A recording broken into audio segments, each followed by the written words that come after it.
Olá, meus amiguinhos, muito boa tarde, mais uma vez estamos aqui para mais uma aula de história de vocês, né? Boa tarde, porque eu tô gravando a aula de tarde, mas na verdade a nossa aula é na quarta-feira de manhã, né? Como vocês viram na aula de ontem, pessoal, sobre a Macedônia, sobre a difusão da cultura helênica, hoje nós vamos dar mais continuidade sobre esse assunto, certo? Ontem eu falei para vocês que o Filipe, o segundo rei da Macedônia, ele morreu e deixou no seu lugar o seu filho, que seguiu usando as mesmas táticas deles para manter o território cada vez mais, quer dizer, aumentar ainda mais, ampliar ainda mais o seu território. O Alexandre Magno, né? Mas é o Magno, sobrenome dele, não é o Picolé aquele, tá? Mas enfim, o Alexandre Magno continuou aumentando o seu território e ele usou várias táticas. Continuou usando as táticas do pai dele, claro, do Filipe II, para expandir ainda mais, mas aperfeiçoou um pouco mais as suas táticas, tá? Eles absorveram muito da cultura grega, tá? Muitos, embora os gregos acabassem os chamando de primitivos e selvagens e tudo mais, mas muita cultura grega é observada, é notada na cultura macedônica. Muitos hábitos, costumes são trazidos para o modo macedônio de viver, tá? Então Filipe II morre, dá lugar ao seu filho Alexandre Magno, que continua na mesma função dele, tá? Nós vamos trabalhar hoje na página 21, espero que vocês já tenham olhado lá o RA da página 21, que tem um RA bem bacana, analisem lá, e olhem aqui continuando comigo. Política e economia, tá?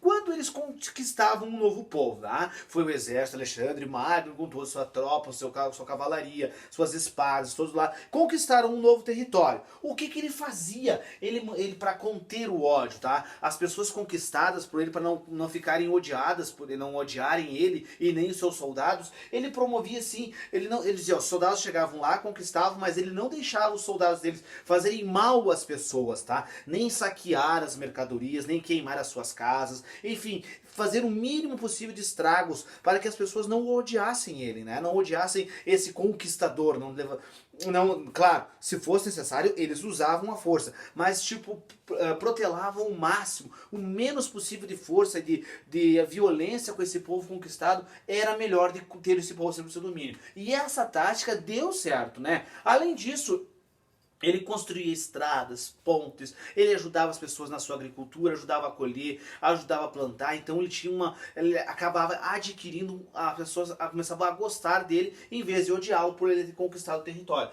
Então é que esse território vai cada vez crescendo mais e mais e mais, expandindo, tá?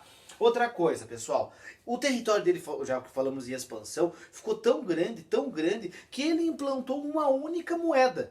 Podem olhar na página 21 de vocês aí, acompanhem comigo. Essa moeda. Em todo o território dele era aceita essa moeda. Então se a Antônia comprou da Isabelle, a Isabelle mora numa parte do território e a Antônia mora na outra parte do território, a moeda ia ser a mesma. Por exemplo, no Brasil, todo o território nacional, no Brasil inteiro, a gente trabalha com real, né? As notas, as cédulas de reais valem em todo o território brasileiro. E no território macedônio, a mesma coisa ele instituiu. Aí eles fingem uma moeda com o rosto dele, que tem, vocês podem notar ali, que era válida e era aceita em todo o território da Macedônia. Então se você fosse comprar qualquer coisa, tendo essa moeda, tivesse aquela carinha ali, você comprava de um lugar ao outro em todo o território da Macedônia, tá? Para evitar que isso aumentou a economia, eles ficaram mais, o comércio gerou melhor, né? Era uma única moeda, só se aceitava aquela moeda, e facilitou, como o território dele passa de um país para outro, como nós fôssemos ver hoje, né? Ele é muito grande o território, então ele instituiu uma única moeda para facilitar o comércio.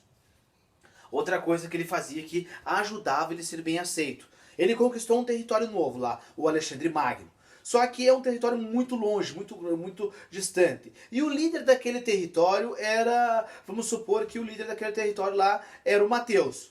Ele vai manter o líder Mateus no comando. Ele não vai destituí-lo, não vai tirar ele dali. Pois aquelas pessoas daquela região obedecem o Mateus. Elas adoram o Mateus. Só que o Mateus sabe que agora o líder dele é o Alexandre Magno, mas ele manteve o Mateus no cargo. As pessoas continuam obedecendo o Mateus, mas o território todo pertence a Alexandre o Magno, o Alexandre o Grande, como Canaan, né? Ele vai ficar dominando esse território. Ele vai manter determinados líderes no comando para que essas pessoas obedecem ele e conseguem manter o foco, manter toda a organização onde eles moram. Então, é outra tática que ele usa para evitar conflitos e guerras, né?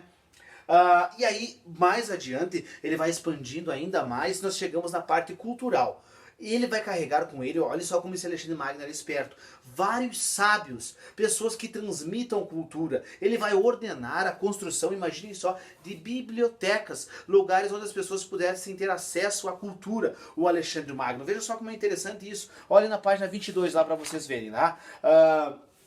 Ele vai construir uma cidade tão grande, né, um centro de estudo tão grande, na cidade de Alexandria, né? É uma cidade muito grande, né? Ela vai ter características da cultura helênica, ou seja, da cultura grega, né? Cultura helênica, cultura grega. Os modos de se organizar, as paredes, as grandes colunas, a organização disso tudo, para as pessoas verem que aquilo ali é um centro cultural, né? Outra coisa, ele levava com ele esses sábios que eram matemáticos, eram filósofos, cientistas, pessoas que sabiam de sabiam de botânicos, pessoas que conheciam plantas e tudo mais, eram carregados com ele, assim, junto com ele, com os seus exércitos, para ensinar, levar o conhecimento a vários lugares. As bibliotecas, os centros de estudo, era uma forma de levar o conhecimento às pessoas, implantar a cultura nas pessoas, ele achava uma coisa muito importante. Outra curiosidade do Alexandre Magno, para que os próprios membros do seu exército não se desgastassem, não se revoltassem contra ele, após cada vitória, cada conquista do território, ele promovia grandes banquetes para os seus soldados, com carne assada, com bebidas, com vinho e tudo mais, e os seus soldados aí deviam a ele obediência, respeitavam tudo aquilo que ele fazia por eles. Então tem toda essa estrutura assim que fortaleceu e ele fez com que ele se tornasse tão poderoso por tanto tempo, tá? Certo, meus amiguinhos? Então eu quero que vocês façam a página 22, exercício 1, 2, 3 e 4, tá bom? 1, 2, 3 e 4, certo? Um beijo no coração de vocês e até a próxima.